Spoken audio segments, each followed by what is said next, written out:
চলতি বছর ডিপিএলে Nurul Hasan সোহানের batting average ছিল ৫৮, আর ওদিকে নিউজিল্যান্ড এ দলের বিপক্ষে ওয়ানডে সিরিজে সোহানের ব্যাটিং এভারেজ ছিল ৭২। এমন দুর্দান্ত পারফরমেন্স দেখানোর পরেও জাতীয় দলে উপেক্ষিত সোহান।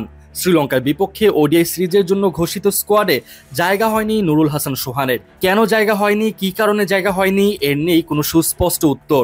বারবার ভালো পারফর্ম করেও কেন উপেক্ষিত থাকতে হয় জাতীয় দলে, এই প্রশ্নের উত্তর হয়তো সোহান নিজেও জানেন না।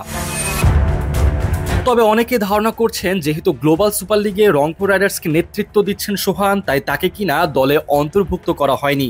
যদিও ৮ জুলাই শেষ হবে বাংলাদেশ ও শ্রীলঙ্কার মধ্যকার ওডিআই সিরিজ, আর ওদিকে গ্লোবাল সুপার লিগ শুরু হবে ১০ জুলাই থেকে।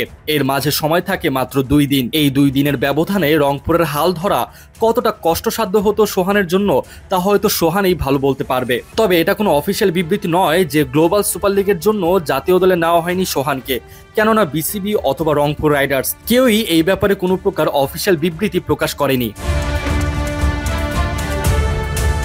যেহেতু কোনো প্রকার অফিসিয়াল বিবৃতি প্রকাশ করা হয়নি, তাহলে কি ধরেই নেওয়া যায় সোহানকে এক হিসেবে জাতীয় দল থেকে পুরোপুরিভাবে বিচ্ছিন্ন করা হয়েছে? চলতি বছরে এত ভালো পারফর্ম করেও কেন জাতীয় দলে জায়গা হলো না সোহানের, এই নিয়ে অবাক ক্রিকেট ভক্ত সমর্থকেরা।